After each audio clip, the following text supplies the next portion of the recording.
Gray, formerly known as the King, is reincarnated into the body of an infant. The last thing he remembers from his former world is falling asleep in his room. He does not know what killed him. In the new world, his loving parents, Alice and Reynolds, greet Gray. Throughout the days, Gray, now named Arthur, has difficulty with his weak and small body. He has difficulty moving his limbs and controlling the fluids in his body. As the days pass, he begins to notice the difference between this world and his former world. Arthur, hanging on his mother's back, walks through the living area with people and observes people incomprehensibly. The new world is more archaic compared to his world, with people walking the streets in light armor and with swords. When he arrives home, his father, who misses him and begins to play with him merrily, tossing him, takes Arthur in his arms upstairs. Arthur, who is not used to his body, gets a little damage from the toss and starts crying. Arthur is most surprised when he sees that his mother has the ability to heal wounds. Of all Gray's accomplishments, Arthur is very proud that he can finally crawl. Looking at himself in the mirror, he can't get used to his name. He thinks the name art is too cute for him, but admits that he is charming.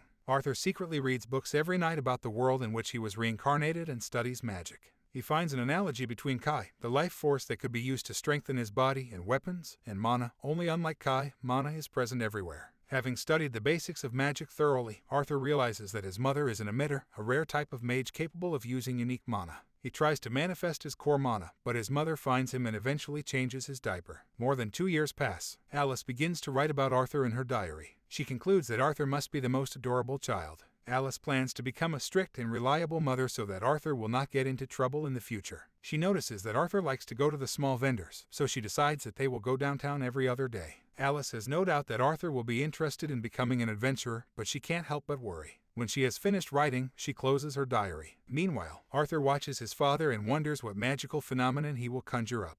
In the end, he is shocked by what his father has conjured up. Arthur and his mother watch Reynolds practice. Arthur learns that his father is an amplifier. After a while, Alice takes Arthur to his room to let him take a nap, but Arthur wants to read books. He pleads with his mother, and she relents, convincing herself that she is not such a caring mother. She leaves to see how his father is, and afterwards Arthur forms his mana core and blows up the house. Reynolds shelters Alice from the explosion. Reynolds hurries into their destroyed house, hearing Alice call Arthur's name and realizing that Arthur is not with them. Reynolds stops in puzzlement when he sees that Arthur has formed his mana core. Arthur is shocked to see his surroundings and thinks someone has attacked their home. Later, while reading, Arthur recalls everything that has happened over the past year. His mother taught him to read and write. His father has done diligent training and practice with him. He has learned about magic and received a wooden sword for his 3rd birthday. Suddenly, Reynolds bursts through the door to begin training with Arthur. In training, his father asks Arthur to focus his attention on mana, and Arthur succeeds, thereby chopping the branch in half. After they are done, Arthur begins to strengthen his mana core, realizing that in the current world, power is measured by the color of the mana core, but his peace was broken when his parents called him in for dinner. While they were eating dinner, Reynolds suggests that Alice find a mentor for Arthur. Alice objects to Arthur going to the big city alone so that he can have a mentor. She and Reynolds argue, but come to a compromise. They all go to the city of Xyrus together and soon begin to prepare for the 3-week journey. At night, Alice takes a book from Arthur and tells him to sleep, because tomorrow they will leave early in the morning.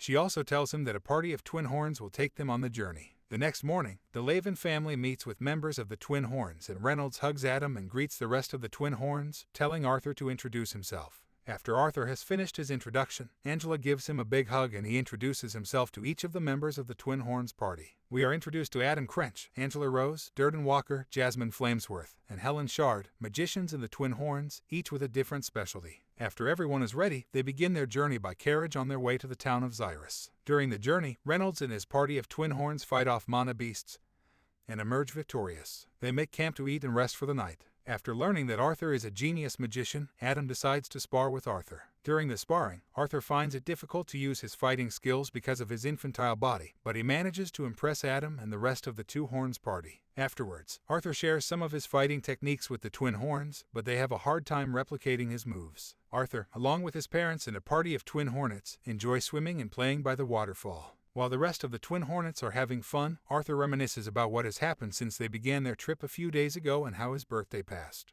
As they resume their trip, Adam tells Arthur stories about how Reynolds was with the Twin Horns. Arthur notices that his mother is beginning to feel ill. Suddenly, Helen warns everyone about the bandits. Reynolds and the rest of the Twin Horns protect the carriage in which Arthur and his mother are riding. The bandits surround the carriage, and an unnamed bandit appears in the distance, ordering his men to keep only the woman and child alive so they can sell them as merchandise. Arthur grabs his wooden sword in anger, but his mother begins to embrace him and tells him that all will be well. The Horned Twins defend the carriage with Arthur and Alice, using various spells. Reynolds, fighting off the bandits, uses super speed, attacking each in turn, but misses one. He is covered by Helen's arrow. Adam fights the massive bandit and ends up stabbing him in the throat with his spear. Meanwhile, Arthur ponders how he can help his teammates, as suddenly the main bandit throws Reynolds into their carriage with his mother. Arthur asks his mother to heal his father's wounds, but his mother doubts that she can. Afterwards, Reynolds tells Arthur to take his mother down the trail that is left behind to safety, as it turns out that she is pregnant. Arthur begins to understand why his mother has been feeling bad all this time. Arthur makes a promise to his father that he will protect his mother. Reynolds tells Arthur that the bandit group is too dangerous because it has 4 mages. The unnamed bandit asks to grab Arthur's mother as she is a healer, but Arthur grabs her hand and they run away. They try to be intercepted, but the twin hornets defend them in every way possible. One of the bandits manages to fire an arrow, but Arthur repels it with his wooden sword, after which it breaks in half. Arthur counts only 3 mages on his path, which means the 4th is hiding somewhere. The main bandit shouts for him to get into action, and the 4th mage, who was on the high ground, conjures up a whirlpool that launches it at Arthur and Alice. Arthur realizes that he won't have time to get his mother out, so he pushes her away and using his mana power, throws a dagger at the mage, attaching a string of mana to it. He manages to hit it, but along with it, it comes off and falls down. King Grey, being in a bad mood, comes to a member of the Royal Council. King Grey is tired of everything and says he is quitting. As he sits on his bed, he ponders how he would like to go back to the world of Ashbur. Arthur, lying on the grass, opens his eyes and looks around.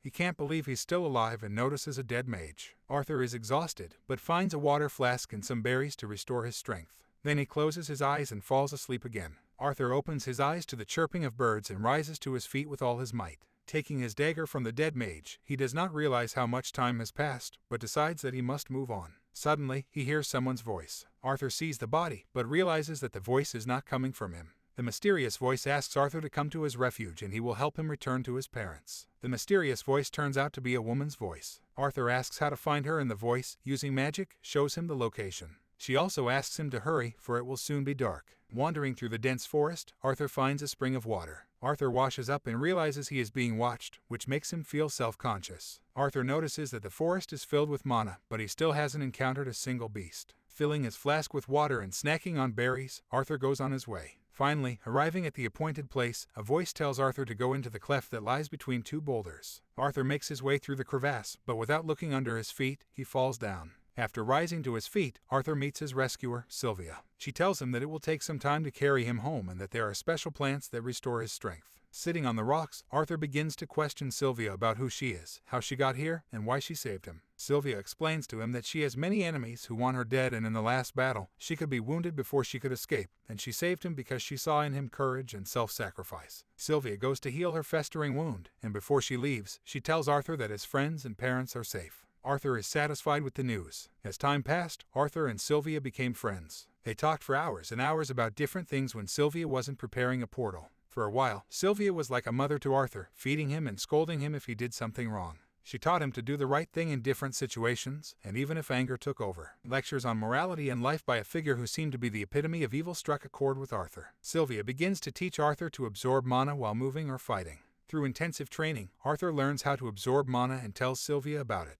Arthur sees Sylvia lying on the ground without breathing. Arthur runs to Sylvia. Running up to them, Arthur sees a bleeding wound that won't heal. At that moment, Arthur realizes that all of Sylvia's energies were spent creating the portal, not regenerating the wound. Sylvia tells Arthur that they have little time left and transforms into the dragon, thus revealing her disguise. After transforming back into the dragon, Sylvia tells him that they will be coming for her soon. She gives Arthur an egg and empowers him, telling him that she will reveal herself when the time is right.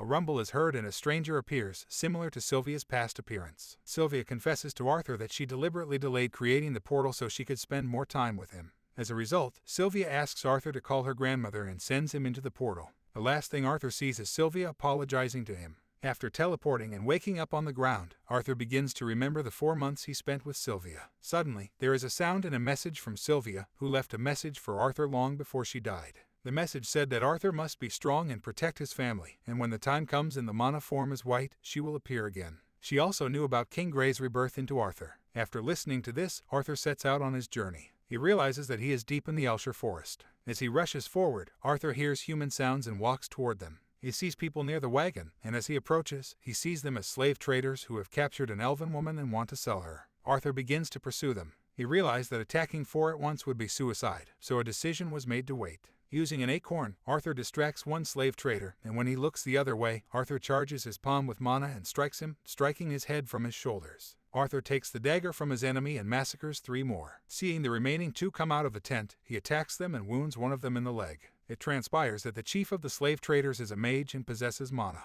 Arthur engages him with a string, but his opponent catches him and stabs him in the leg. Arthur realizes that mana condensation, like a blade, behaves the same way in this world, and, concentrating, he blasts his opponent. While the slave trader is distracted, Arthur swiftly picks up his dagger and chops off his head. Having dealt with the last enemy, Arthur climbs into the wagon and reaches out to the elfess. Arthur puts a blindfold over the elfish woman's eyes and takes her to a distance so she won't see his brutal killings. After removing the blindfold, the elf thanks Arthur for saving her. Arthur wants to say goodbye to her, but the elf asks her to stay with her, as she is afraid and does not know where her home is. Arthur agrees to help her and leaves in search of supplies. Arthur and the elfess set out on their journey. On the way, Arthur learns her name, Tesha. They talk about various topics, and Arthur learns that Tesha has been separated from her family. Arthur and Tesha stay the night and pitch a tent. Arthur tells Tesha to get some rest and he will watch over her. Tesha can't sleep and calls Arthur inside the tent. They woke up the next morning and set out again. Arthur realized that Tesha had been too silent because she could not find an approach to him, but in time, she became more open.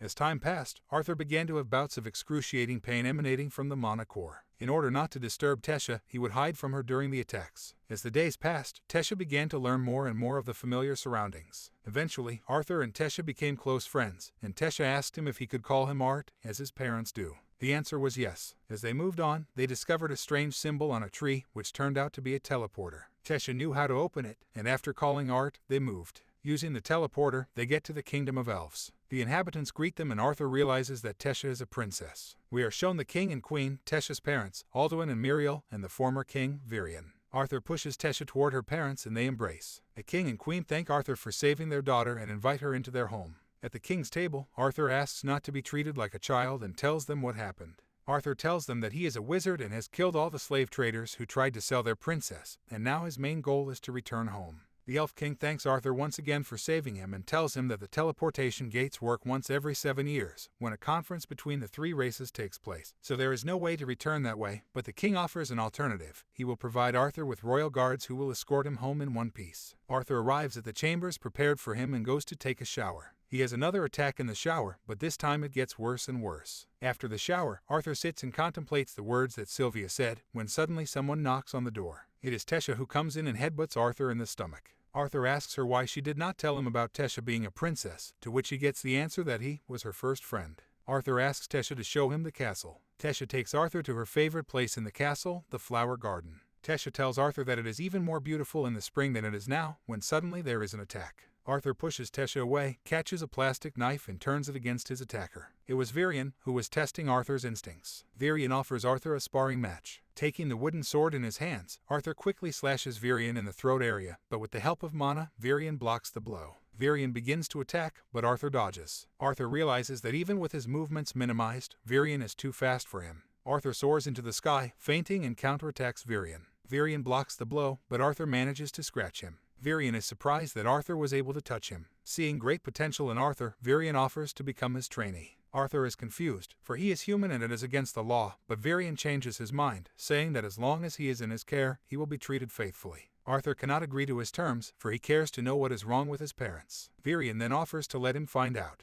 Afterward, Virion tells Arthur that he knows about his bouts of pain related to the mana core. Virion tells Arthur about the Will of the Beast. The Will of the Beast is the ability to pass on the inherent ability of the SS class of the Beast once, either to their offspring or to a person to whom they are attached. Virion tells Arthur that he too possesses the Will of the Beast and that without hard training on himself, this power will shred Arthur from within. The next morning, Tesha wakes Arthur up. After his morning chores, Arthur goes down to the courtyard and hears a conversation between the king, queen, and Virion. The king and queen convince Virion to send Arthur home, as it is against all law to leave Arthur in their world. But Virion has already made up his mind. Arthur stays, and Theseus is fine with it. Virion announces that Arthur will be under his leadership and that everyone in the kingdom should know about it. Arthur begins to trust Virion. Arthur climbs into the carriage with Virion and Tesha and they set off to see a mysterious friend. On the way, Tesha falls asleep leaning on Arthur's shoulder and Virion tells him that Tesha never had any friends. Everyone tried to use her for evil purposes, which is why she has become so cold and disowned. Upon meeting Arthur, Tesha begins to smile again, and for that, Virion thanks him. Upon arrival, we are introduced to Rinnia Darkessen, a former elder and deviant mage. The deviant is also Arthur's mother, a special class of mage who does not fall under the magic of the four elements. Rinnia is also a soothsayer and she will help Arthur reach his parents. Arthur concentrates and looks into the basin of water.